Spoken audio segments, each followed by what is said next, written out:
Hey guys, Chief Williams Unfiltered. Today I want to talk about smart devices making us dumb. It seems like we have these smart devices where you can carry around a whole computer worth of information. And if we have internet on our smart device, we can Google anything and get an answer to any question without even having to think. We have phone numbers saved. We have addresses saved. Back in the day, I used to be able to remember phone numbers. I remember my house number, my friend's phone number. If a girl gave you a phone number, you only had to remember 7 digits. The term 7 digits, that was before you had to have an area code to reach outside lines. Now that we have 9-digit dialing, it's hard to remember. So most people, you can easily remember 3 to 6 digits, which is why when somebody's reciting a number to you, or like a confirmation code, for instance, they give it to you in 3 to 4 digit increments, because it's easy for us as humans to comprehend 3 to 6 digits at a time.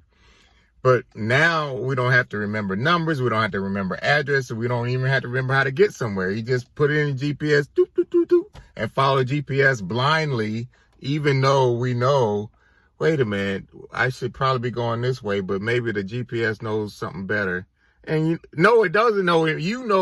You used to know how to get places, but now we rely all on the damn computer and the phone or whatever device we use. Even our smartwatch will tell us what to do instead of using our own brains, which you are human. You are smart enough to figure stuff out. Simple math. I went to the register the other day, and I think it was like 307, and the girl did the change, and I said, look, I have a dime, and she said, oh, it's too late, I already put it in. Like, really? You rather give me 93 cents than an extra dollar?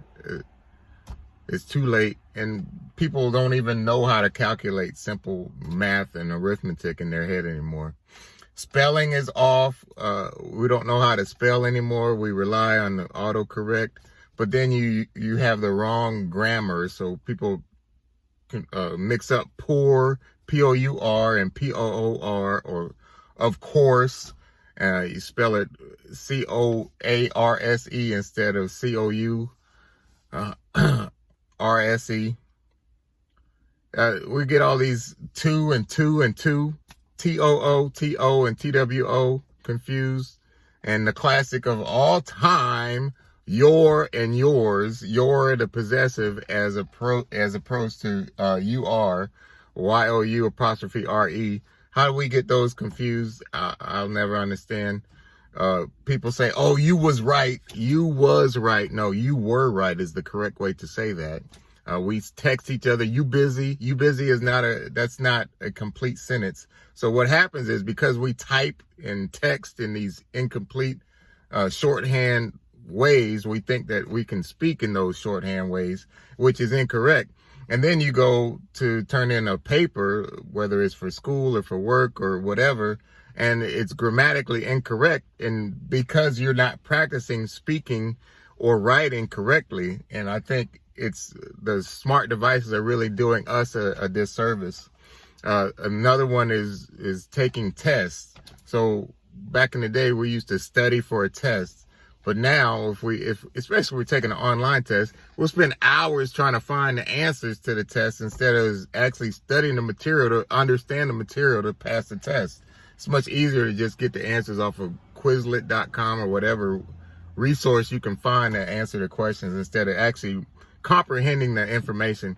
Then you get people with certifications. You get a certification, but if you cheated your way through to take the certification, and you got a piece of paper that says you know how to do something, but all you really did was copy, you did the research. You know how to do research, but you don't know how to comprehend whatever you got your certification or diploma in. And then the last one is reading books. When I was growing up, my parents insisted on us reading books regularly. Every summer I had to read a certain amount of books, and I think it helped with my vocabulary. In fact, with my kids, I had them reading books. And I had them do book reports, because I had to check them to make sure they didn't make stuff up. Because I did do that one time in school. I made up a whole story because I didn't read the book, and I got an A on it. So I was pretty imaginative. But now We have books you can download or Audible, and they'll read the book to you. So the danger in that is, if there's a word that you don't understand, you're not going to stop it and look it up, because that's another thing that my parents challenged me to do. If I'm reading a book and I didn't understand a certain word or a certain phrase or a certain concept, I pull out the Encyclopedia Britannica for you old people. We had the encyclopedia. You would look up whatever word or subject you weren't familiar with, and then go back to reading the book and have a better understanding. But now we get the book read to us. We're not following. We don't understand. But I think we, as a people, we need to do better as far as writing, comprehending simple math. Don't rely on the smart device. Actually look up where you're going. Try to remember addresses and remember directions. Don't rely on that little device, because it's making us dumb. I just hope that we can get back to being old-fashioned and remembering stuff and memorizing stuff and actually doing our own work when it comes to submitting a product or a document. But anyway, that's my 2 cents. I hope you like, share, subscribe. Chief Williams, I'm out.